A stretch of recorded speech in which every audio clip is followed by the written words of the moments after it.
One of those speaking at the memorial and did a great job. Charlie's executive producer of the Charlie Kirk Show, longtime friend and confidant, Andrew Kolvet.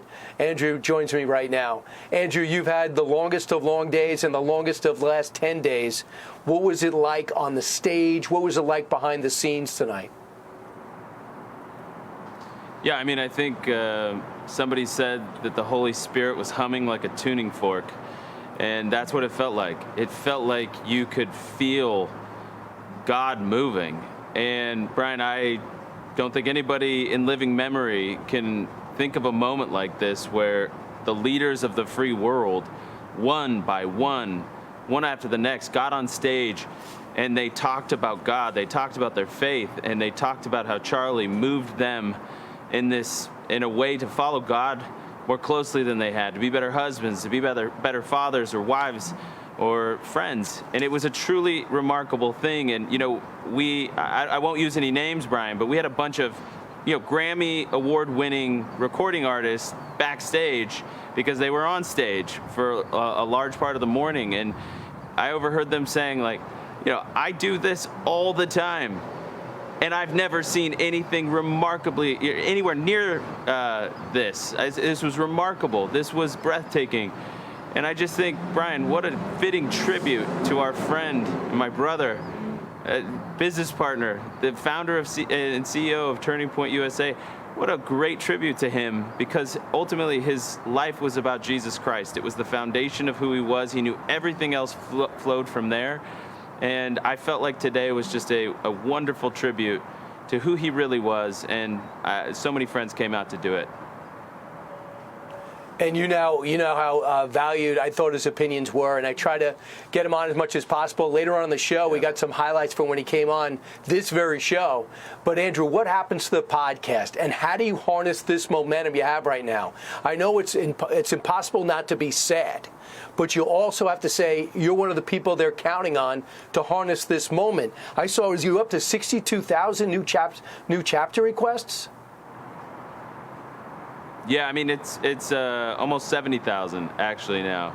And it just keeps growing by the day, Brian, because something has ignited in this country. Something has been unleashed in young people across the country. It's been unleashed for all age groups, certainly.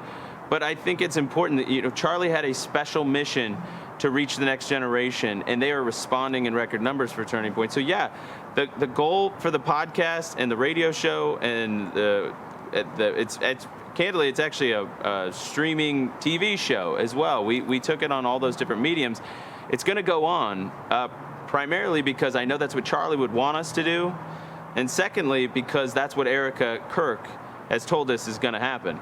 She says that the show must go on, and so we're going to honor that. I'm excited to do it.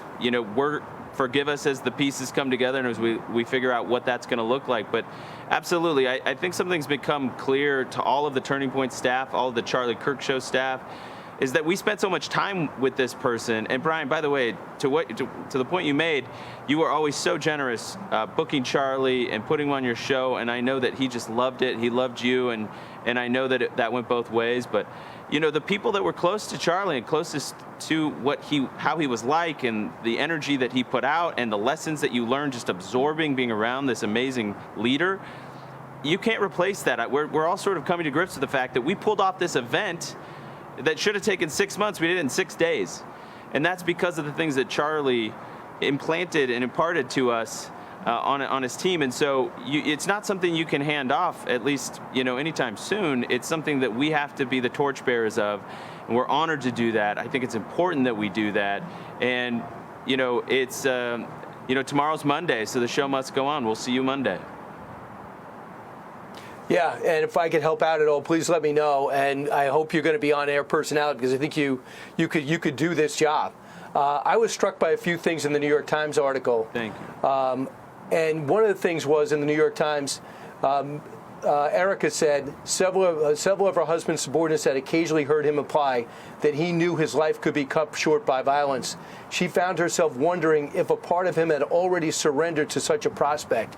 I was wondering if you wanted to weigh in on that. In those moments, in those breaks in the podcast and going to lunch and dinner, did he ever talk about the danger he might be in? Yeah, I mean, of course. Charlie faced threats all the time. We had an incredible, we still have an incredible security team that works around the clock, and there's multiple shifts and multiple groups, and they're coordinating with law enforcement to deal with that stuff. But I mean, there is an element of, somebody like Charlie who was so close, the proximity to the people so close, that yes, he had to reckon with his own mortality. It's something we talked about. It was something that I do believe that he had given up to God. He had given his life over, even in his own heart and in his own prayer time. Obviously, it's not what he wanted. He made every precaution that he knew to do to make sure that didn't happen.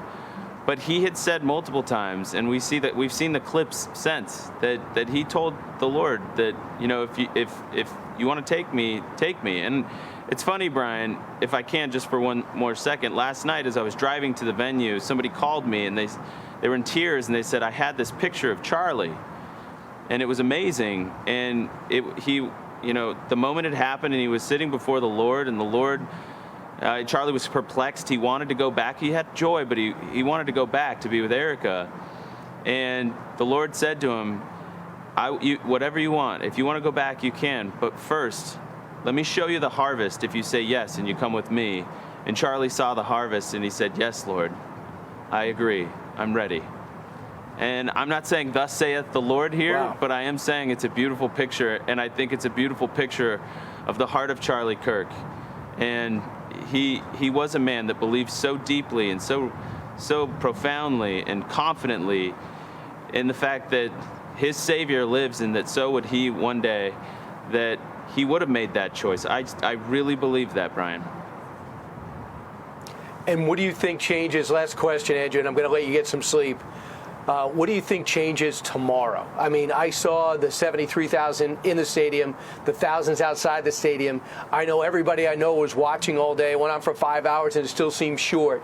What changes tomorrow about the movement that was already impressive? In some ways, I mean, everybody has to play their own role the way that they are wired, right? And so Erica is going to be her own type of CEO.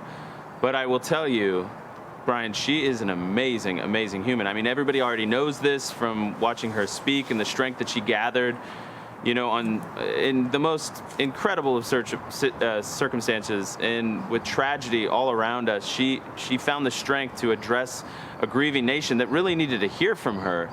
And I will just say that same strength that she exhibited on that stage tonight and on the Friday after Charlie was assassinated, she has that innately in her, and the whole organization is ready to just march right behind her and support her and execute on the vision that Charlie had and that she shared. Right. So we're going to grow.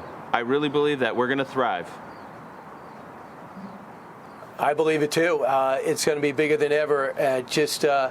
I hope you can satisfy all those chapters, all those requests, because there's a lot of people who are going to be even more motivated after seeing what we saw today. Andrew Kolvet, thanks so much. I hope I hope to have you on the show again real quick. Best of luck Monday on your show. Thank you, Brian. Yeah, come on soon.